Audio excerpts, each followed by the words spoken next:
You've been training your back for a year, maybe longer, and if you take your shirt off and look in the mirror, there's almost nothing there. That feeling, that specific frustration of putting in consistent work and seeing nothing come back, that's not a motivation problem, and it's not a genetics problem. It's something way more fixable than that, and almost nobody is talking about it. The thing nobody tells you. Your back is the only muscle in your body that your brain genuinely cannot feel while you're training it. Not won't feel, cannot. And that one fact is responsible for more wasted years in the gym than bad programming, bad diet, and bad genetics combined. Every other muscle gives your brain real-time feedback. You feel your chest stretch, your quad burn, your bicep peak.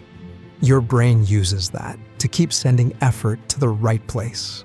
Your back gives you nothing, no stretch that registers, no contraction that pings back. So your brain does the only logical thing. It hands the work off to muscles it can actually feel. Think about your last back workout. What did you actually feel? Forearms burning? Biceps pumping? Lower back getting tight? That's not your back working. That's everything around it taken over while your lats sit there doing almost nothing. The session still felt hard. You were still sweating. Your body gave you every feeling of a productive workout while your actual back was barely in the room. This is not a strength problem. It's a perception problem. The tension has been leaking to the wrong muscles for every rep you've ever done. And your nervous system has been perfectly happy about it the whole time. Your back isn't weak. It's invisible to your own brain. Your arms are robbing you every single rep. The moment you grab a bar and start rowing, your body takes the path of least resistance straight through your arms. Grip tightens, biceps kick in, traps pick up the slack, and your lats just sit there while everything else handles the rep. You think you're doing a back exercise. You're mostly doing a very complicated curl. That's why two people can run the exact same program for 6 months. And one builds a thick, wide back, while the other looks identical to when they started. It's not the program. It's not effort. It's whether the tension is actually landing where it's supposed to. The one cue that fixes the whole thing. Most people think rowing is a pulling movement. Grab the handle, pull as hard as you can. But the moment you think about pulling with your hands, your biceps take over and your back checks out entirely. Stop thinking about your hands. Think only about your elbows, specifically where they're going during the movement. Elbows driving down and back toward your hips. Loads your lats. That's the wide, tapered look. Elbows flaring out hits your upper back and rear delts. Neither is wrong, but you need to make that choice deliberately, instead of letting your body default to whatever requires the least effort. Try it right now with just your body weight. Instead of thinking about pulling, drive your elbows down toward your back pockets. Something different will turn on almost immediately. That thing you just felt, that's what should have been firing on every rep you've ever done.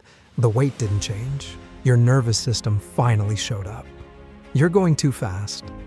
Go to any gym and watch the cable row station for 5 minutes. Almost every time you'll see someone yanking the handle back, throwing their torso into it, letting the weight snap forward, and immediately yanking it back again. 1 second per rep, sometimes less. Your back doesn't grow from moving weight. It grows from controlled tension, sustained tension held long enough to force the muscle to actually work. A 1 second rep, where momentum does half the job, gives your lats almost nothing to respond to. Slow it down. 3 seconds back, a pause at the top, 2 to 3 seconds on the return. A weight that felt easy suddenly becomes brutal. Not because it got heavier, but because you cut momentum out. And now your back actually has to earn every inch. That burning you feel when you do this, that's your lats. That's the feeling that's been missing from every fast rep you've ever done. Speed is just a way of making sure your back never has to do anything. You're skipping the part that actually triggers growth. Most people focus entirely on the squeeze at the top. Pull it in, squeeze the shoulder blades, hold it. And for most muscles, that works. But for your lats, the stretch at the bottom is where most of the growth signal actually lives. Look at people with genuinely developed backs. Their reps look almost exaggerated at the front. A big reach forward, full extension, the shoulder rolling forward naturally at the bottom. It looks almost sloppy compared to what most people think correct form looks like. If you've been keeping your shoulders pinned back and chest up through the entire rep, that cue is cutting off your range of motion exactly where your lats need it most. Let the shoulder come forward at the bottom. Think of reaching your hand toward the floor, letting the lat fully open before you initiate the pull. You'll feel a deep tension on that side that no amount of squeezing at the top ever gave you. That loaded stretch is where the growth is hiding, and most people walk right past it every single session without ever knowing it was there. What to actually do? Pick 3 movements and commit to them for 8 weeks. 1 vertical pull lat pull down or pull up. 1 chest supported row so your lower back can't compensate. 1 single arm movement where you can dial in one side at a time.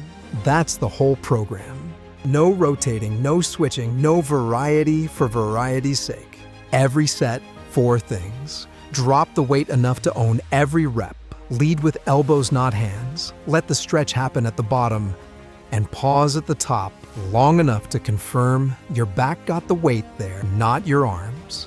Do that consistently for 8 weeks, and you'll feel more in your back than you have in years of training. Not because the program is special, because the tension is finally going somewhere. Most people who think they have bad back genetics don't. They just never learned how to actually load the muscle, and their body never gave them any signal that something was wrong. Every session felt hard. Every session felt productive. The problem was completely invisible. But here's what nobody tells you. Your back was never the problem. It was just never really being asked. The moment this clicks, the reps feel different. The pump sits somewhere new and deeper, and the back you assumed just didn't respond.